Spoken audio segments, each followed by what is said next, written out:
이름이 없네요.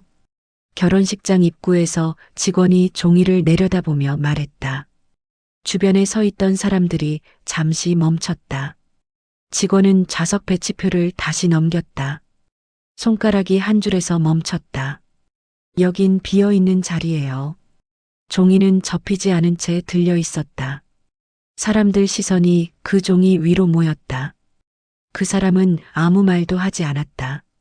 종이 위를 가만히 바라보고 서 있었다. 뒤에서 하객들이 지나갔다. 누군가는 고개를 기울였고 누군가는 아무 일 아니라는 듯 발걸음을 옮겼다. 직원은 명단을 다시 확인했다. 신랑 쪽 이름들이 줄지어 적혀 있었다. 그 줄 사이에 비어있는 칸 하나가 있었다. 연필로 지운 흔적이 남아 있었다. 다른 이름들은 또렷했다. 결혼식장 입구로 하객들이 하나둘 들어왔다. 안내 직원이 좌석 번호를 말하며 손으로 방향을 가리켰다.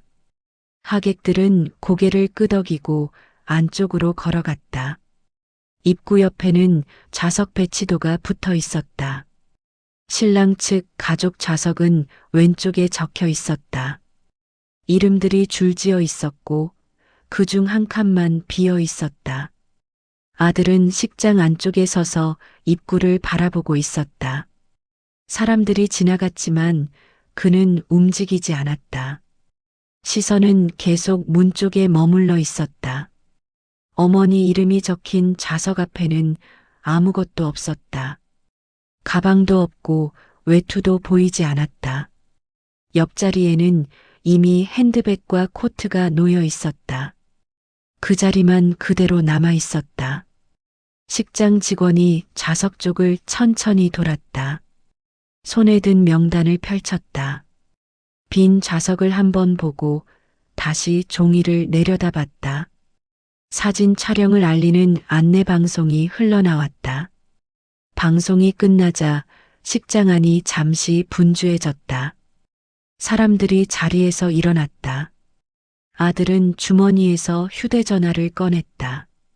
화면을 켜고 번호를 눌렀다. 귀에 전화를 대고 가만히 서 있었다. 연결음이 몇 번 울렸다. 전화는 이어지지 않았다. 아들은 전화를 끊고 화면을 내려다봤다. 하객 몇 명이 빈자리를 지나며 시선을 남겼다. 누군가 짧게 말을 했지만 금세 멈췄다. 사람들은 다시 자기 자리로 향했다. 음악이 바뀌었다. 입구의 문이 열렸다 닫혔다. 어머니는 나타나지 않았다. 식이 시작되었다.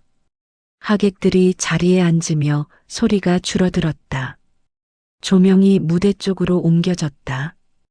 어머니 좌석은 끝까지 비어 있었다. 양옆 자리는 이미 채워져 있었다. 가방과 코트가 놓였지만 그 자리만 비어 있었다. 아들은 자리를 옮기지 못한 채 서 있었다. 고개를 돌려 입구 쪽을 보았다. 신부가 그의 팔을 가볍게 잡았다. 괜찮아요? 아들은 고개를 끄덕였다. 시선은 입구에서 떨어지지 않았다. 커튼이 한번 열렸다 닫혔다. 늦은 하객 한 명이 들어왔다. 아들은 그쪽을 보았다가 다시 고개를 돌렸다. 축의금 접수대에서 직원이 명단을 넘겼다. 손가락이 이름들을 따라 내려갔다. 중간에서 멈췄다. 직원은 명단을 다시 위로 올려 확인했다. 어머니 이름은 보이지 않았다. 직원은 펜으로 빈 줄에 표시를 했다. 아들은 휴대전화를 꺼냈다. 화면에 같은 번호가 나란히 떠 있었다. 손가락이 잠시 멈췄다. 전화를 걸지 않고 화면을 껐다. 하객 한 명이 옆 사람에게 낮게 물었다. 신랑 어머님은요? 옆 사람은 고개를 저었다. 잘 모르겠어요. 말은 거기서 멈췄다. 두 사람은 다시 무대를 보았다. 식은 예정된 순서로 흘러갔다. 사회자의 목소리가 울렸다. 박수가 이어졌다. 아들은 자리에 앉은 채 손을 모았다. 입구를 한 번 더 보았다. 커튼은 움직이지 않았다. 어머니는 나타나지 않았다. 식이 중반으로 넘어갔다. 하객들이 자리에서 일어나 식사 장소로 이동했다. 식장 안이 잠시 비워졌다. 신부 대기실에서 패백 준비가 시작되었다. 테이블 위에 과일과 대추가 놓였다. 상은 아직 완전히 갖춰지지 않았다. 신부 쪽 친척이 명단을 들고 들어왔다. 종이를 테이블 위에 펼쳤다. 패백 순서를 확인하기 위해서였다. 신부가 옆으로 다가왔다. 두 사람은 나란히 종이를 내려다봤다. 손가락이 이름들을 따라 내려갔다. 신부 쪽 이름들이 먼저 적혀 있었다. 그 아래로 신랑 쪽이 이어졌다. 신부의 손이 중간에서 멈췄다. 어머니 이름이 적힌 칸이 비어 있었다. 이름은 있었지만 좌석 번호가 없었다. 그 줄만 비어 있었다. 신부 어머니가 옆으로 다가왔다. 세 사람은 종이를 함께 보았다. 아무도 말을 하지 않았다. 친척이 종이를 다시 끌어당겼다. 명단 아래쪽을 손가락으로 짚었다. 연필로 지운 흔적이 남아 있었다. 다른 이름들은 또렷했다. 그 부분만 번진 듯 흐려져 있었다. 종이는 다시 접혔다. 신부는 종이를 바라보다 시선을 옮겼다. 대기실 창밖으로 햇빛이 들어왔다. 명단은 접힌 채 테이블 모서리에 남아 있었다. 결혼식이 끝났다. 하객들이 하나둘 식장 밖으로 나갔다. 복도에 인사소리만 남았다. 어머니 좌석은 마지막까지 그대로였다. 양옆 자리는 이미 비어 있었다. 그 자리만 처음 상태를 유지하고 있었다. 식장 직원이 의자를 하나씩 접었다. 규칙적인 소리가 이어졌다. 어머니 자리 앞에서 손이 잠시 멈췄다. 직원은 그 의자도 접었다. 아들은 식장 한쪽에 서 있었다. 휴대전화를 쥔 채 화면을 내려다봤다. 통화 기록이 여러 줄로 남아 있었다. 아들은 화면을 위로 올려 다시 확인했다. 모두 같은 번호였다. 전화는 걸지 않았다. 신부가 옆으로 다가왔다. 집에 가볼까요? 아들은 고개를 끄덕였다. 축의금 접수대에서 직원들이 봉투를 정리했다. 명단과 봉투를 하나씩 대조했다. 표시되지 않은 이름 하나가 남았다. 직원이 상자 안을 다시 살폈다. 고개를 저었다. 명단에 작은 표시가 추가되었다. 식장 조명이 하나씩 꺼졌다. 천장 불이 먼저 사라졌다. 무대 쪽 불이 뒤따랐다. 아들과 신부는 출구로 향했다. 로비를 지나 엘리베이터 앞에 섰다.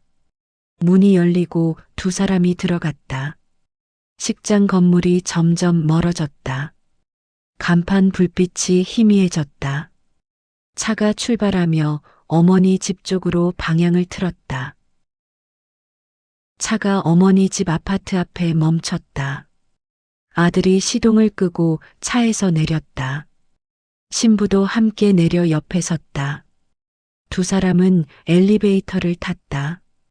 7층 버튼이 눌렸다.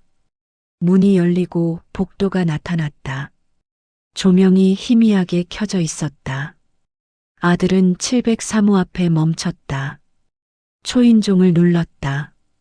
벨소리만 울렸다. 안쪽은 조용했다. 다시 초인종을 눌렀다. 소리는 같았다. 문은 열리지 않았다. 신부가 문 옆에 서서 귀를 기울였다. 안에서는 아무 소리도 나지 않았다. 아들은 휴대전화를 꺼냈다. 번호를 누르고 귀에 댔다. 연결음이 길게 이어졌다. 전화는 받지 않았다. 아들은 통화를 끊었다. 문 손잡이를 잡았다. 돌려봤지만 움직이지 않았다. 잠긴 상태였다.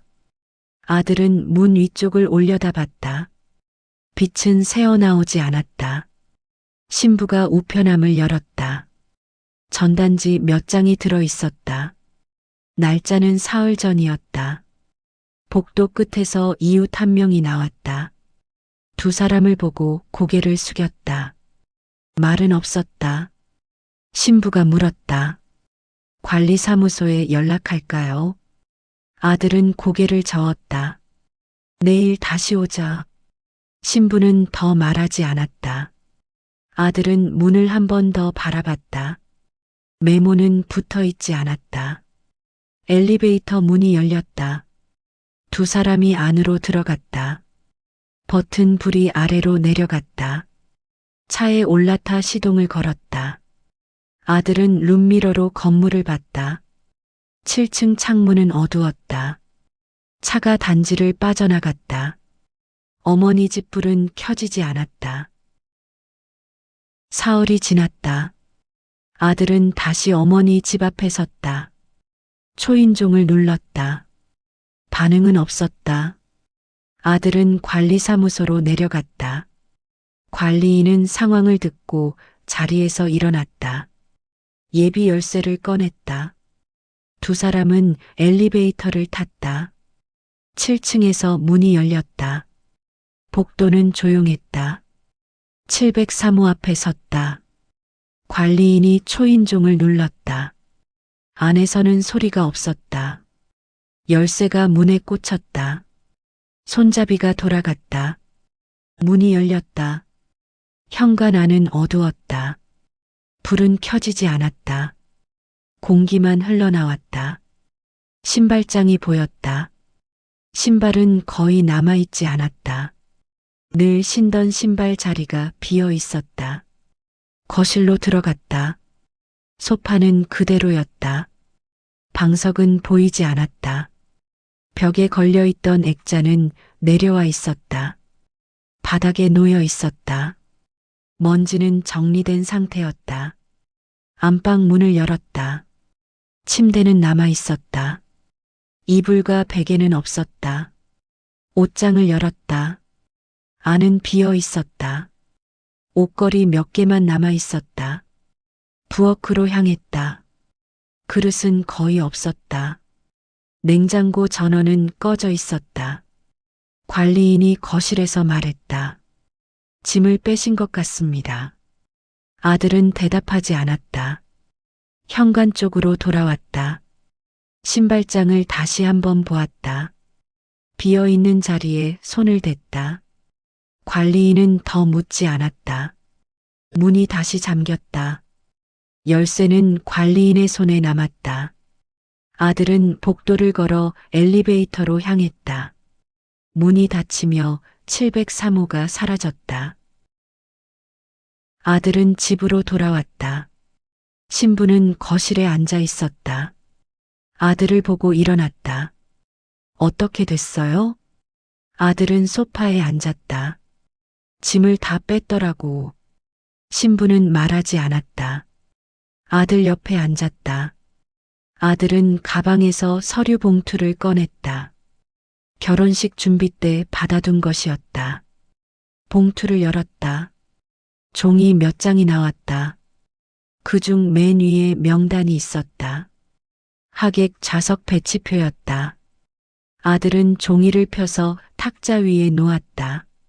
신부도 함께 내려다봤다. 이름들이 줄지어 적혀 있었다. 신랑 쪽과 신부 쪽으로 나뉘어 있었다. 아들의 손가락이 중간에서 멈췄다. 어머니 이름이 적힌 줄이었다. 좌석 번호가 없었다. 다른 이름들에는 번호가 적혀 있었다. 그 줄만 비어 있었다. 신부가 종이를 더 가까이 봤다. 연필 자국이 희미하게 남아 있었다. 지운 흔적이었다. 아들은 다른 이름들을 다시 봤다. 검은 볼펜으로 적혀 있었다. 어머니 이름만 연필이었다. 아들은 종이를 뒤집었다. 아무것도 없었다. 다시 앞면을 봤다. 어머니 이름 아래 한 줄이 비어 있었다. 원래 있던 자리가 지워진 듯 보였다. 신부가 낮게 말했다. 다른 데로 옮긴 것 같아요. 아들은 대답하지 않았다. 손가락으로 지워진 자리를 훑었다. 연필 가루가 묻었다. 명단 맨 아래를 다시 봤다. 어머니 이름이 따로 적혀 있었다. 순서에서 벗어나 있었다. 아들은 종이를 접었다. 반으로 접고 다시 접었다. 탁자 위에 내려놓았다. 신부가 물었다. 식장에 물어볼까요? 아들은 고개를 저었다. 의미 없을 것 같아. 아들은 명단을 봉투에 넣었다. 서랍 깊숙이 밀어 넣었다. 서랍을 닫았다. 거실은 조용했다. 창밖에서 차 소리가 지나갔다. 탁자 위에는 봉투 하나만 남아 있었다. 안에는 접힌 명단이 들어 있었다. 지워진 이름이 그대로 남아 있었다. 일주일이 지났다. 어머니 집은 그대로 비어 있었다. 관리사무소에서 연락이 왔다. 우편물이 쌓이고 있다는 말이었다. 아들은 내려가 봉투를 받아왔다. 손에 쥔 채 잠시 서 있었다. 고지서 몇 장과 전단지가 섞여 있었다. 모두 어머니 앞으로 온 것이었다. 아들은 집으로 돌아와 봉투를 탁자 위에 놓았다. 하나씩 열어 날짜를 확인했다. 이번 달 관리비와 전기요금이었다. 신부가 옆에서 지켜보고 있었다. 어떻게 할 거예요? 아들은 봉투를 다시 정리했다. 일단 낼게. 결혼식 사진 앨범이 도착했다. 상자를 열고 앨범을 꺼냈다. 첫 장에는 신랑 신부 사진이 있었다. 다음 장에는 가족 사진이 있었다. 신부 쪽 가족만 함께 찍혀 있었다. 페이지를 넘겼다. 식장 전경과 하객 사진이 이어졌다. 어머니 자리는 구도 밖에 있었다. 패백 사진도 있었다. 함께 찍힌 사람들은 그대로였다. 어머니는 없었다. 아들은 마지막 장까지 넘겼다. 어머니가 나온 사진은 한 장도 없었다. 앨범을 덮었다. 서랍을 열어 넣었다. 명단이 든 봉투 옆에 두었다. 며칠 뒤 아들은 관리사무소에 다시 갔다. 집 열쇠를 맡겼다. 연락 오면 전화 주세요. 아들은 고개를 숙였다. 그날 703호 앞에 다시 섰다. 초인종은 누르지 않았다. 문만 바라봤다. 복도 창으로 햇빛이 들어왔다. 아파트 단지는 평소와 같았다. 아들은 엘리베이터를 타고 내려왔다. 차에 올라 단지를 빠져나갔다. 집으로 돌아왔다. 저녁이 준비되어 있었다. 밥 먹어요. 두 사람은 마주 앉았다. 숟가락이 잠시 멈췄다가 움직였다. 창밖으로 불빛이 하나둘 켜졌다. 거리에는 사람들이 오가고 있었다. 어머니 집 불은 켜지지 않았다. 빈집은 그대로 남아 있었다. 시간은 그렇게 흘러갔다. 어머니의 집은 여전히 비어 있다. 아들은 그곳을 다시 찾지 않는다. 신발장은 그대로다. 명단도 접힌 채로 남아 있다. 누군가는 아무 말 없이 떠난다. 그 뒤에 남은 것들만 조용히 자리를 지킨다. 당신의 기억 속에도 이름 붙이지 못한 빈자리 하나쯤은 남아있을지 모른다. 이야기가 끝난 뒤에도 마음은 조금 늦게 움직일 때가 있다. 우리는 이런 이야기들을 서두르지 않고 함께 걷고 있다. 다음 이야기도 같은 자리에서 조용히 이어가려 한다. 이야기는 끝났지만 마음은 아직 남아 있습니다.